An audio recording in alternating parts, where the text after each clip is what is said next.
Hey everybody, welcome to Mark Talk. Today, our talk is about self-blame and self-guilt and how it can be actually a self-fulfilling prophecy. True story. I know this from personal experience, bad habit of mine for a long time. But that's why I want to share this with you. I want to share this with you so all of you can help stop yourself from digging your hole farther. So people, I've noticed myself when I'm an emotional person. I wear my heart on my sleeve, baby. Emotional person. So when things don't go right, when things disappoint me and upset me, it's easy for me to take that kind of far. I'll be feeling that disappointment and that upsetness, and I'll hold on to that. I will literally just keep feeding that disappointment. I feel like that's where I belong, and I keep digging that hole of disappointment farther and farther to the point of no return. Now, but for real, something small will just upset me, and that's why did this happen? I'll beat myself up a lot. I'll do a lot of self blame, like you did this wrong, this happened, you suck, you can't do anything right. And when I'll start saying these, I'll start having a negative talk. It'll literally just because one small thing happened I didn't like, I'll start having a negative talk and saying some pretty bad things to myself. And when I say those bad things, I even start becoming a little delusional. It's like, dude, Mark, you totally screwed up God's plan. You messed up. God's pissed at you. It's like, wow, back it up, dude. First of all, you can't screw up God's plan. As much as you want to think that and tell yourself that, you're not God. You're not powerful enough to ruin the man upstairs plan, dude. Don't. If anything, God's gonna get mad for you for saying that. God has a plan. Stick with the man's plan. Something happened you didn't like. Just learn what's in your control. So yeah, when you start having those negative talks, you literally become delusional. You start saying things and taking it way too far. One thing happened that disappoint you and bother you. Why keep digging that hole of disappointment? Why keep telling yourself what you did wrong yesterday, what you did wrong the week before?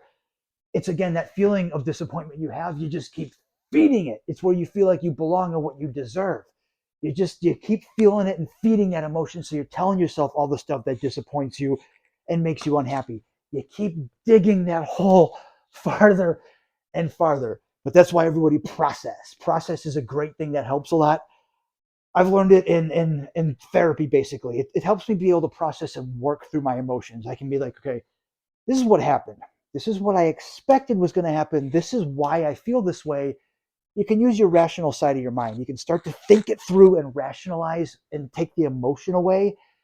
And you start to be okay with it. Once you just come to grips with what happened and why, okay, you validate yourself. You give yourself the explanation and the reason why you feel like that. So you're allowed to have that disappointment.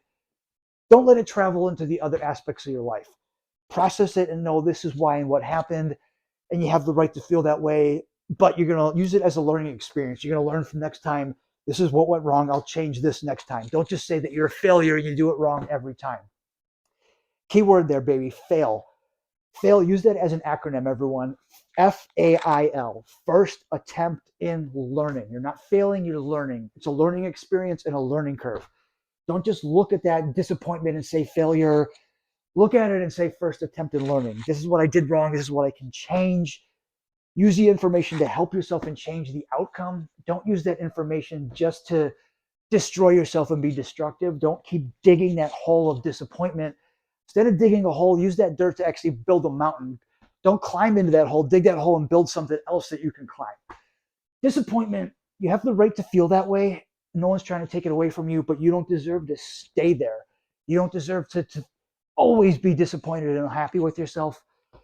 Trust me, everybody, I was there for a long time. When something didn't go right, I just basically made my whole life not go right.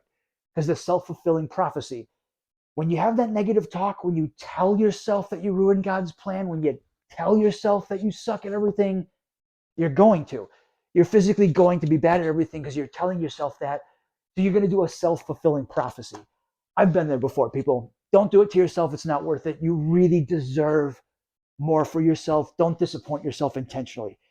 When something happened, take the personal away from it. Don't say, I did this, I suck, I can't do it. Say, this is what happened, this is why it happened. Remove the personal from it and don't blame yourself. Know that you're allowed to be disappointed, but don't let it destroy any momentum or anything. Use it as a motivator. Use it to know that something happened and you figured it out. You know, you analyzed it, you acknowledged it, and you processed it, and you know what happened and what you can change. Use that as a motivator. Be like, I'm the man, baby. I did that. I know how to fix it next time. I got a plan, baby. the man with the plan. Everybody, don't let that negativity control you and take over. When you start noticing those negative talks and that badness, those negative things you're saying, step away from it and just start being rational and talking to yourself realistically and tell yourself why it happened and what's wrong with it. Everybody, trust me, process and being compassionate to yourself is really, really important. It's really worth it. Self-love and self-compassion, everybody. I learned it. You can learn it. Everybody, until next time, keep it sexy. Make good choices. I'll catch you on the flip side.